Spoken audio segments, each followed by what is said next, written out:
It's news time. Information is power. Be current. The news headline. Two major promises Buhari made, which federal government is already fulfilling in Anambra to deal with unknown gunmen. One of the major events that many Nigerians are looking up to is the coming gubernatorial election in Anambra State, which holds on November 6, 2021. However, the activities and attacks, killings perpetrated by unknown gunmen have been a major source of worry so as to whether the election will still hold or not. And apart from the fact that the electoral umpire, Independent National Electoral Commission (Ymyet), vowed that the election must go on the federal government led by President Muhammadu Buhari regime also vowed that the election must go on as planned. To make this happen, the writer is of the opinion that Buhari made two key promises to Anambra.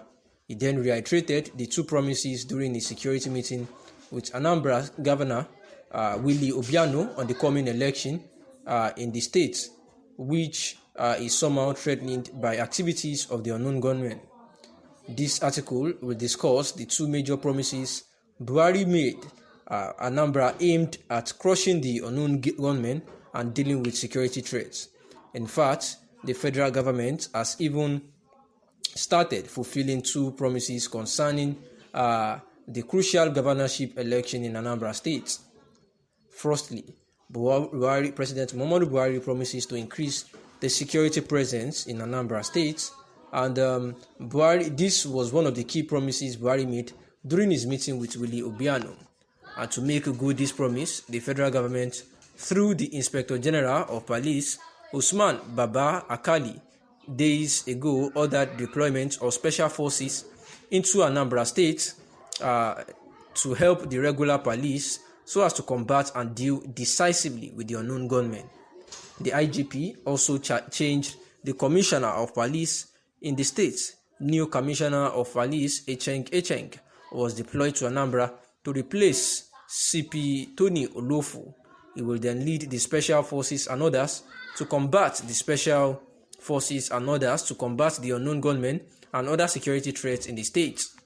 Echeng has resumed and the special forces are also on the ground. Secondly, President Muhammadu Buhari promised to take vital security measures to ensure that Anambra election holds as scheduled, and these security measures included increasing the security presence in the state by ensuring that more security booths are seen in Anambra. This has also started as more security booths and men have been deployed. In addition to this, Anambra has received good deployment of men of Operation Golden Dawn, which was launched in the southeast to restore peace. Soldiers of the operation target unknown gunmen and also other criminal elements causing arrest and killing in the state. All these measures are to ensure that the state is peaceful to allow election hold. Therefore, INEC has moved on with the activities so as to conduct the election, and the names of the final candidates have been released. Also, register of voters have been given to various political parties in Anambra ahead of the election. All is set for the poll to take place as scheduled to produce a successor for Obiano, despite all the initial security threats. That means that President Muhammadu Buhari has actually justified his vow to make sure that the election goes as planned, because in terms of security, military men have been deployed to the place to combat and deal decisively with the unknown government troubling the state. And this has actually been made effective as well, as the Commissioner of Police has been changed from Echeng and replaced as the Commissioner of Police Echeng has actually been deployed to Anambra State to replace Tony Olofu, which will actually help in combating the unknown gunmen.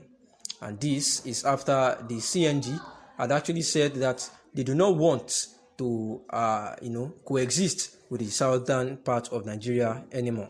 The coalition of northern groups, CNG, has disclosed that the north is tired of living with the southeastern part of Nigeria in the same country. The group stated that the assassination of Gulag was a plan by the southerners to replicate what led to the civil war, therefore coexist with them, that they will no longer work.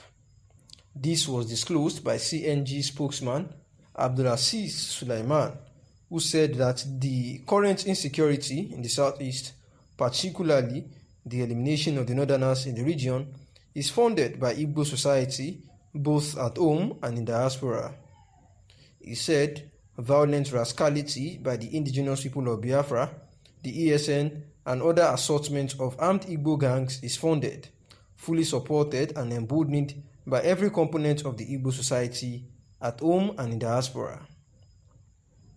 The CNG considers it an insult to our collective sensibilities and ordinary rules of decency to expect other parts of the country, particularly the north, to continue to coexist as one country with the Igbo as federating partners.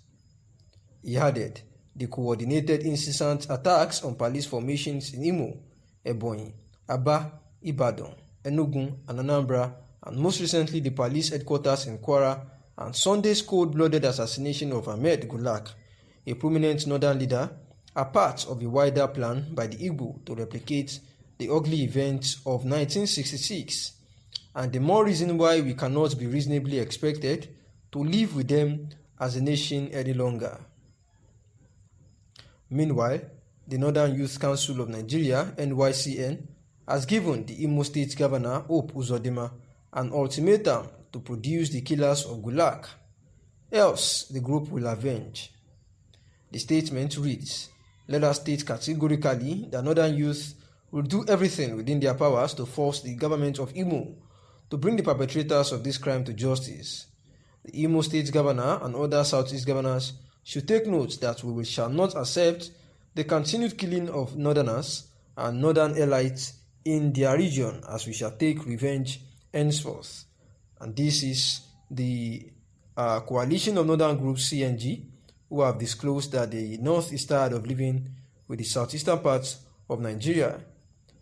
This was disclosed by their spokesman Abdulaziz Sulaiman, that said that due to the current insecurity in the southeast, particularly that they have been killing northerners in the southeast, and this was funded by Igbo society both at home and in diaspora, the spokesman actually alleged.